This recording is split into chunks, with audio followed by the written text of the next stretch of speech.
पीलीबंगा पहुंचे सचिन पायलट, किसान सम्मेलन सभा को किया संबोधित।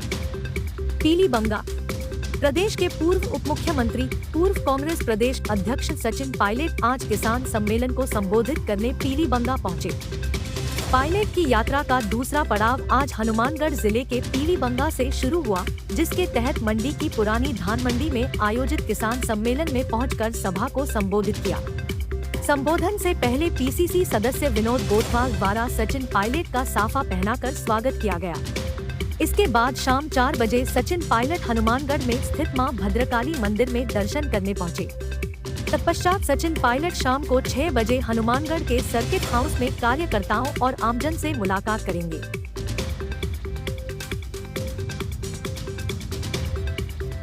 मैंने कुछ किसान साथियों से मुलाकात करी। अभी हाल ही में सरसों पे जो पाला पड़ा है, जो नुकसान फसल का हुआ है, मैं पूरी कोशिश करूंगा कि जयपुर में जाकर हमारी सरकार से मदद हम लोगों को मिले, खासकर जो सरसों का नुकसान इस पाले के कारण हमारे किसानों को हुआ है। बीमा में, मुआवजे में, हर जगह किसान को संघर्ष करना पड़ता है। पानी छुड़वाने के लिए, बिजली लेने के लिए, फसल खरीदने के लिए, हर जगह किसान को चारों तरफ से दबाया जा रहा है। हम चाहते हैं कि किसान की आवाज को बुलंद करें, और देश में किसानों के बच्चे हैं, गांव में रहने वाले लोगों के बच्चे हैं, जो जाके सरहद पर फौज में भर्ती होते हैं। अपनी छाती पे गोली खाने का जिगर किसमें है? उन्हीं गांव में जो किसानी करते हैं, उनके बच्चे पोते जाके फौज में जमा होते हैं। कितने उद्योगपतियों के बच्चे जाके फौज में भर्ती होते हैं। छुट्टी भी जाएगा, और 4 साल के बाद 22, 21, 23 साल की उम्र में जो नौजवान रिटायर हो जाएगा, फिर क्या करेगा वो? तो इस सरकार ने जो काम किए हैं जवान और किसान के खिलाफ, उस पर हम लोगों को अपनी बात रखनी है, मजबूती से रखनी है। राजस्थान में 2013 में जब हमारी सरकार नहीं रही थी, मुझे जिम्मेदारी दी गई थी कांग्रेस पार्टी का अध्यक्ष बनने का। मैं दिल्ली में केंद्र का मंत्री था। मुझे राहुल जी, सोनिया गांधी जी ने कहा कि राजस्थान में हालात बहुत बिगड़ चुके हैं, हम बदलाव चाहते हैं, हम चाहते हैं नौजवान लोग आगे आए। और मुझे ये एक बड़ी मुश्किल चुनौती दी थी। सरकारें कांग्रेस की भी आई, बीजेपी की भी आई, लेकिन किसान के जीवन को बेहतर करने के लिए हम किस हद तक कामयाब हुए, ये हमको सोचना पड़ेगा। हमें आत्मचिंतन करना पड़ेगा कि किसके लिए हम राजनीति करते हैं।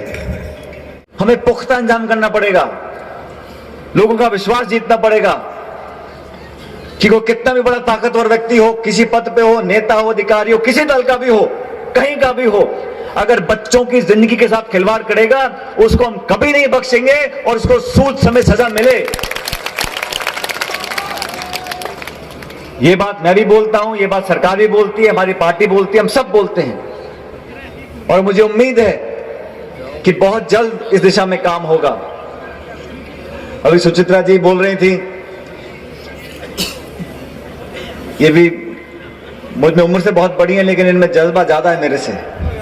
सुचित्रा जी ने कहा कि 10 महीने रह गए चुनाव में। बिल्कुल सही कहा आपने। 10-11 महीने बाद वोट पड़ेंगे। पिछले 3 महीनों से राहुल गांधी जी कन्याकुमारी से निकले पैदल और भारत को जोड़ने का उन्होंने संकल्प लिया। ये भारत जोड़ो यात्रा 75 साल के इतिहास में शायद पहली बार किसी एक नेता ने इतनी लंबी एक यात्रा निकाली बिना रुके। और मुझे सौभाग्य मिला, मैं 6-7 राज्यों में पैदल चला उनके साथ। राजस्थान में 18 दिन वो पैदल चले। संदेश क्या था?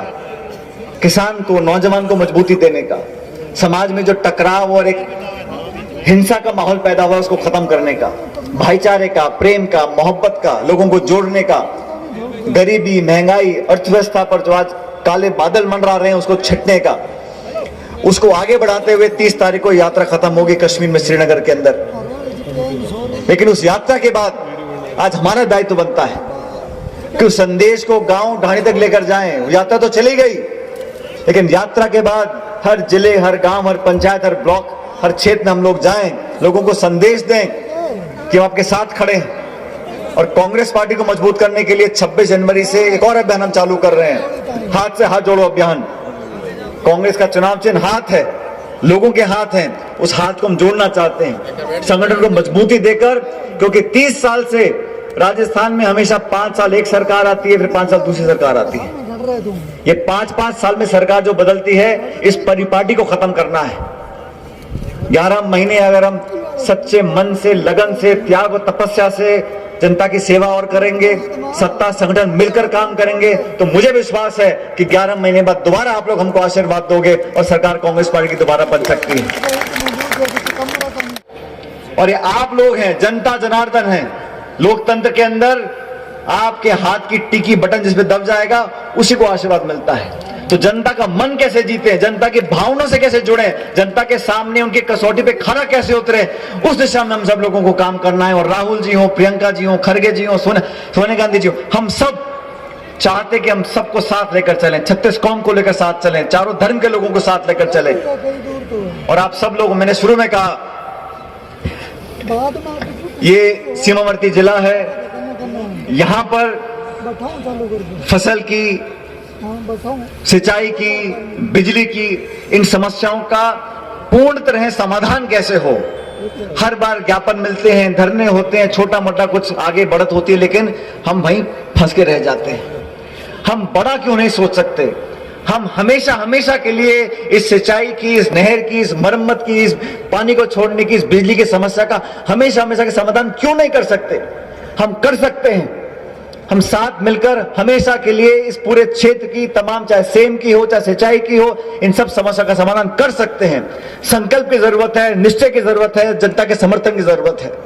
हमारे बच्चे, मुझे दुख होता है साथियों, हमारे किसान भाई, ऐसे कितने किसान हैं जो कहते हैं मेरा बच्चा बड़ा होकर पढ़ लिखकर किसान बनेगा, उसको 3rd ग्रेड की, B ग्रेड की नौकरी करनी पसंद है, 2nd ग्रेड की। लेकिन कितने किसान बोलते हैं कि मैं पढ़ा लिखा कर अपने बच्चे को किसान बनाऊंगा। किसानी से लोगों का मन हट रहा है, लेकिन इस देश का पेट पालने वाले लोग, उनके मान सम्मान में कमी आएगी तो देश के मान सम्मान में कमी आएगी। हम लोग अलग अलग जिलों में जाकर पार्टी को, किसानों को, 36 कौम के लोगों को साथ जोड़ रहे हैं। और इस कड़ी में आज यहां पर मेरा आना हुआ, हनुमानगढ़ के लोगों ने हमेशा दोनों हाथ से आशीर्वाद दिया है।